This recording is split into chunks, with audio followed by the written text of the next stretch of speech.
Jadi pada pelajaran kali ini, alangkah baiknya kita bersama-sama membaca doa belajar terlebih dahulu. Bismillahirrahmanirrahim. Rabbi zidni ilman warzuqni fahman. Amin ya robbal alamin. Nah, adapun hari ini materi pelajaran kita kali ini yaitu mengenai sejarah kebudayaan Islam yang berjudul Perkembangan Peradaban Bani Umayyah I di Damaskus. Next. Nah, sebelum kita memasuki pada materi kali ini, alangkah baiknya kita mengulas kembali, kita mengingat kembali apa itu dinasti Umayyah. Teman-teman, saat kalian mendengar kalimat dinasti Umayyah, apa yang terdapat dalam pikiran kalian? Ada yang ingat? Oke, jadi tidak ada yang ingat ya, semua di sini ternyata sepertinya kurang mencintai ilmu sejarah ya. Jadi dinasti Umayyah, dan siapa pendiri dinasti Umayyah itu? Nah, ini adalah gambar logo dinasti Umayyah pada masa itu, teman-teman. Di mana dinasti Umayyah itu merupakan kekhalifahan Islam pertama setelah masa Khulafaur Rasyidin. Nah, dinasti Umayyah itu merupakan dinasti yang pertama kali mencetuskan perkembangan peradaban Islam pada masa itu, teman-teman. Nah, adapun dinasti Umayyah itu terbagi menjadi dua periode. Yang pertama, periode di Damaskus, dan yang kedua, periode di Andalusia atau di Spanyol.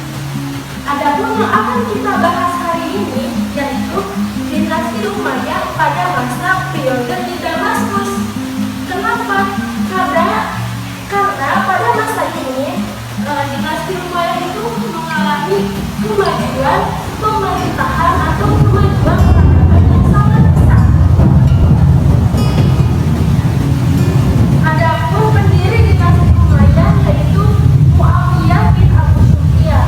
Nah, di mana beliau ini merupakan salah satu sahabat Rasulullah SAW dan juga merupakan saudara sambungnya istri Rasulullah, yaitu Ummu Ramlah.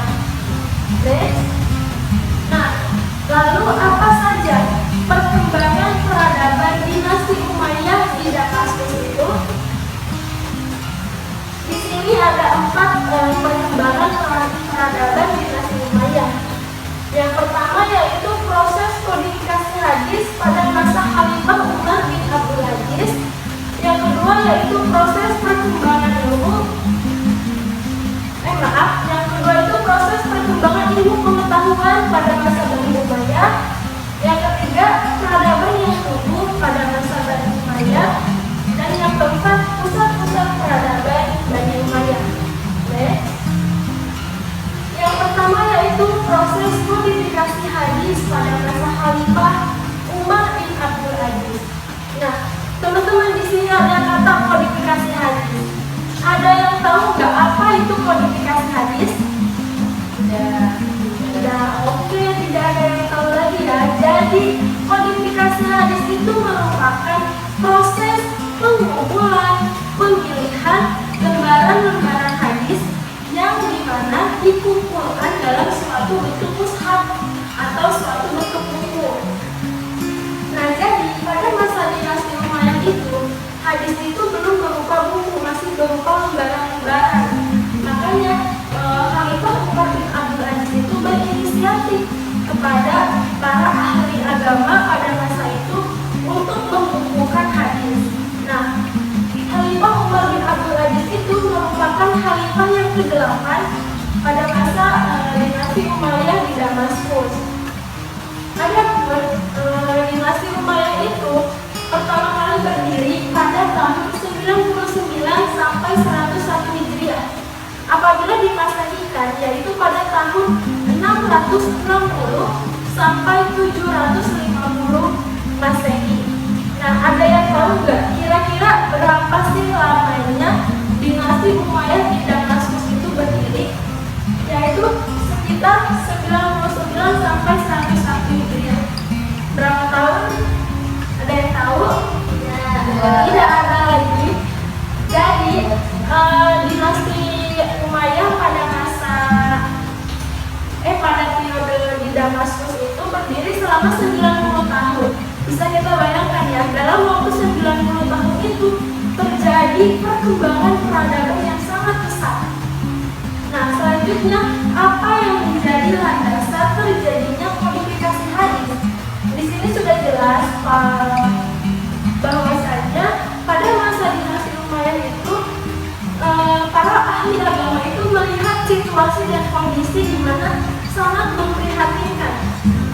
mana hadis itu telah diselewengkan teman-teman, dan juga telah bercampur dengan ucapan-ucapan Israiliyat.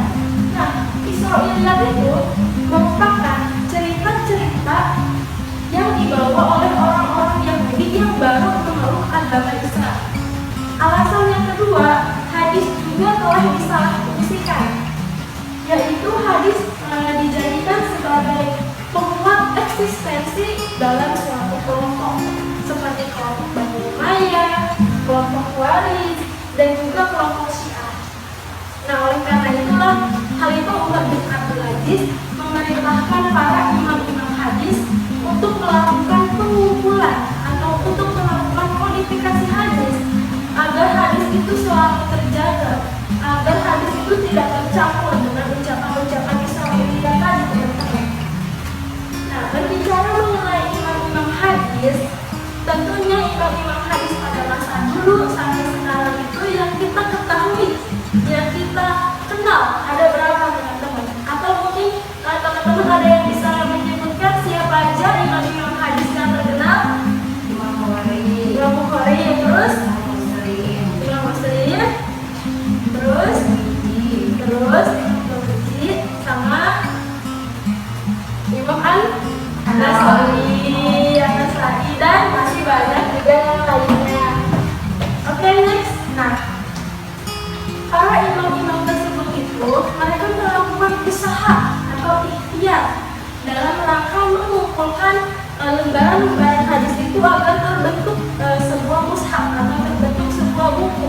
Nah, ikhtiarnya tersebut itu mereka lakukan selama berbulan-bulan, bahkan sampai bertahun-tahun. Adapun perkembangan yang kedua yaitu terjadinya proses perkembangan ilmu pengetahuan pada masa Bani Umayyah I. Nah, sebenarnya sebelum adanya dinasti Umayyah, Khalifah pada masa Khulafaur Rasyidin itu telah muncul beberapa ilmu-ilmu pengetahuan yang berkembang. Namun, pada masa dinasti Umayyah ini, para ahli agama hanya memfokuskan kepada 3 gerakan ilmu pengetahuan saja. Yang pertama yaitu gerakan ilmu agama, kedua gerakan ilmu filsafat, dan juga ada gerakan ilmu sejarah. Nah, gerakan ilmu agama itu merupakan gerakan atau suatu lembaga atau wadah di mana tujuannya itu untuk mempelajari ilmu-ilmu keagamaan. Adapun asbabun nuzul, adapun alasan munculnya gerakan ilmu agama ini karena pada masa itu orang-orang yang baru memeluk agama Islam atau orang-orang yang telah memeluk agama Islam itu mereka memiliki jiwa dan semangat yang tinggi dalam beragama. Maka akhirnya muncullah gerakan ilmu agama ini sebagai wadah mereka untuk mempelajari ilmu-ilmu keagamaan. Yang kedua, gerakan ilmu filsafat. Nah, gerakan ilmu filsafat ini muncul karena para ahli agama pada masa itu terpaksa harus mempelajari ilmu filsafat untuk melawan orang-orang Yahudi dan orang-orang Nasrani. Sebagaimana yang kita ketahui, orang Yahudi dan orang Nasrani itu cenderung menggunakan logikanya dalam mempelajari, memahami, bahkan dalam mempercayai sesuatu itu mereka cenderung menggunakan logika. Oleh karena itulah para ahli agama pun mempelajari ilmu filsafat seperti ilmu kedokteran, ilmu matematika, dan juga lain sebagainya. Yang selanjutnya yaitu gerakan ilmu sejarah. Nah, gerakan ilmu sejarah pun tidak kalah penting dengan gerakan ilmu yang sebelum-sebelumnya, teman-teman. Di mana ilmu agama itu sebenarnya membutuhkan riwayat. Di mana kita mendapatkan riwayat kalau bukan dalam ilmu sejarah. Oleh karena itulah pelajaran atau materi ilmu sejarah itu sangat penting. Karena dengan adanya ilmu sejarah kita bisa mengambil hikmah dari suatu peristiwa yang terjadi. Selain itu, kita juga bisa membudidayakan, memelihara peninggalan-peninggalan sejarah yang telah terjadi di masa lalu. Oke, next yaitu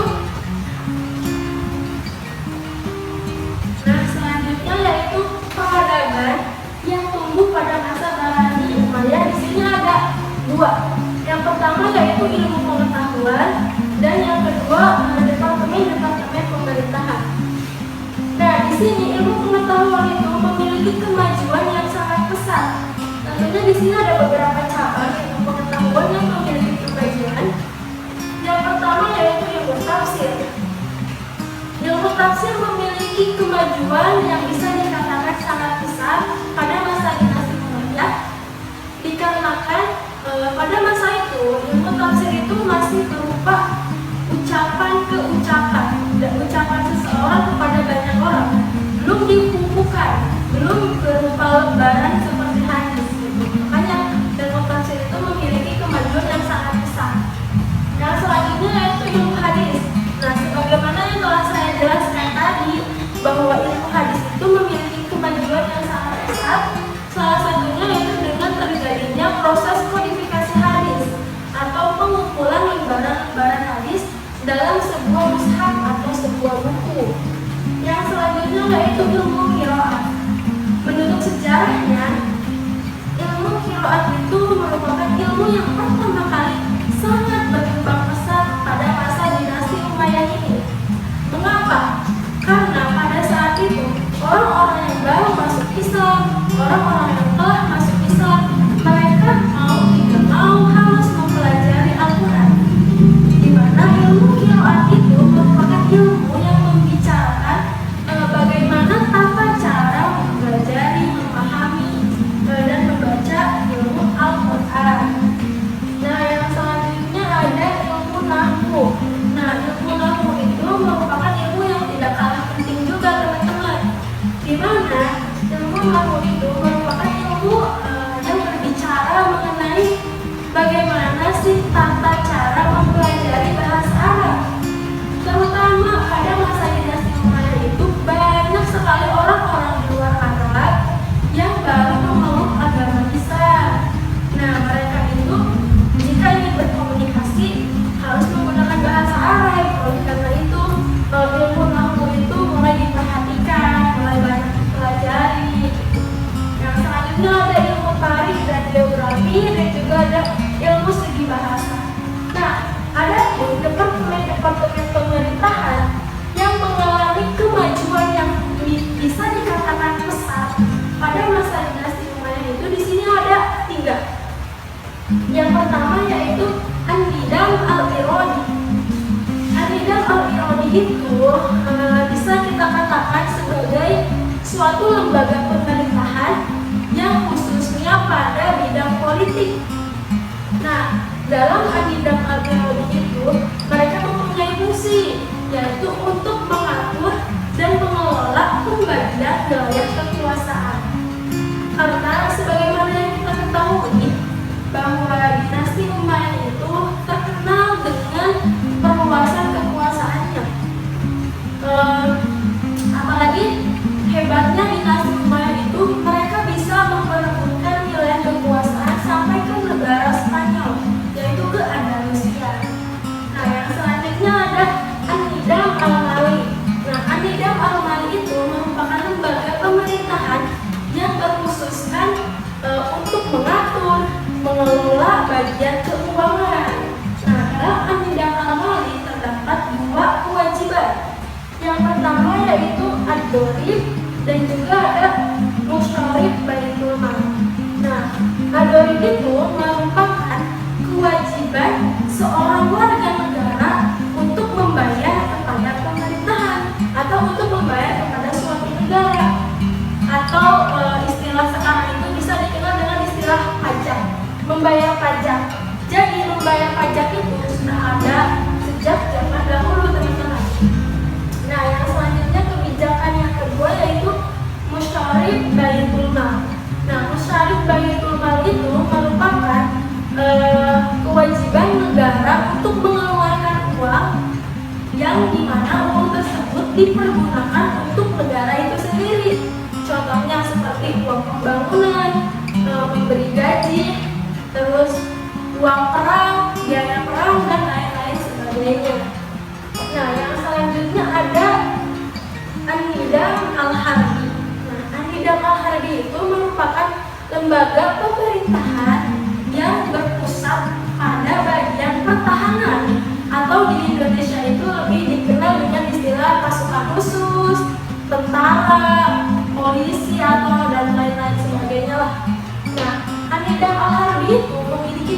fungsi utama.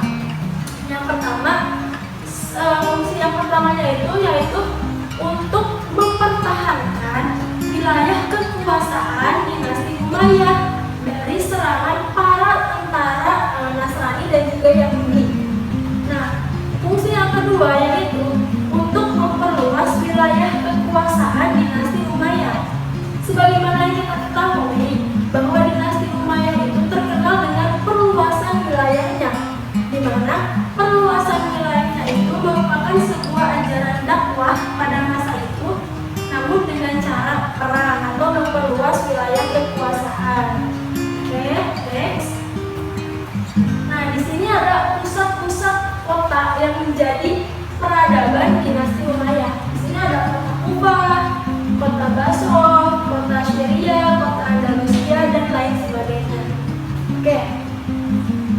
Nah, next. Oh, udah selesai teman-teman. Nah, jadi untuk materi hari ini itu saja dari saya. Mungkin teman-teman ada yang ingin bertanya? Tidak ada. Oke. Kalau tidak ada yang bertanya, saya akan memberikan pertanyaan kepada teman-teman. Ini sebagai bentuk bahwa teman-teman itu memahami mengenai materi sejarah kita kali ini. Di sini saya ada 3 kertas, di mana teman-teman harus maju ya satu-satu untuk memilih pertanyaan dari salah satu di sini. Saya akan memberikan teman-teman waktu kurang lebih 5 menit untuk mengumpulkan jawaban ini.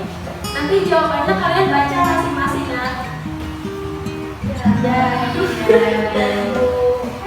Nih, saya kasih satu-satu.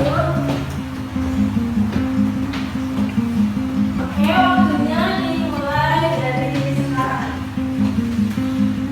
Mungkin teman-teman kalau misalkan ada yang udah paham, boleh langsung dijawab gitu kan. Kalau misalkan belum paham, boleh dibaca-baca atau dicari terlebih dahulu.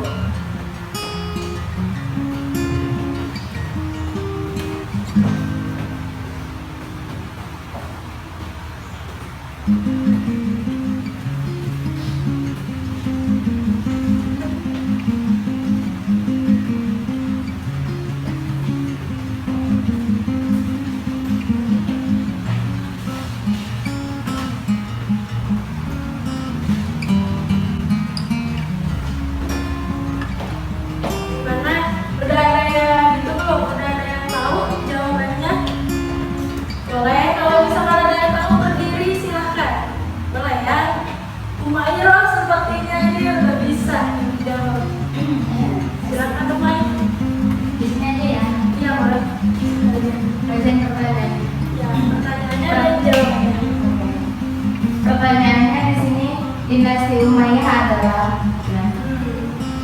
menurut yang saya ketahui dari paparan materi yang tadi dibahas, dinasti Umayyah adalah dinasti khalifah pertama setelah Khalifah Khulafaur Rasyidin. Mungkin itu saja yang jawaban dari saya. Terima kasih Umay, jawabannya sudah benar ya. Tinggal diperbanyak saja kata-katanya ya di buku. Nah, selanjutnya siapa? Ina atau Dalia dulu nih? Ina dulu. Oke. Ina, pertanyaannya apa? Apa itu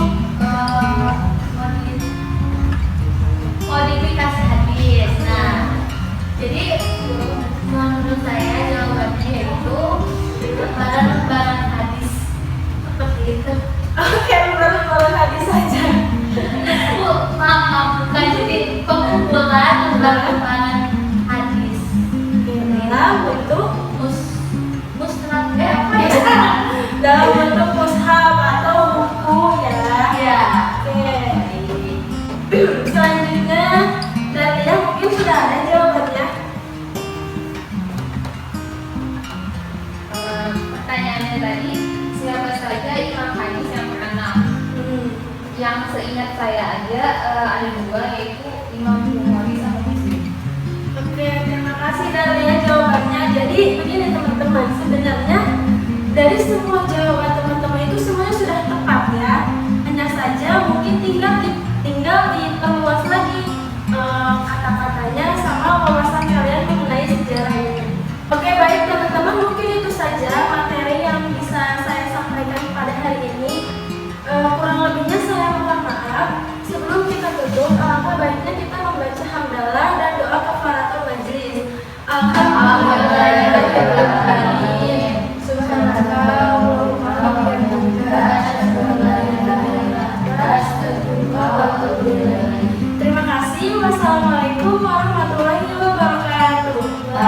Waalaikumsalam.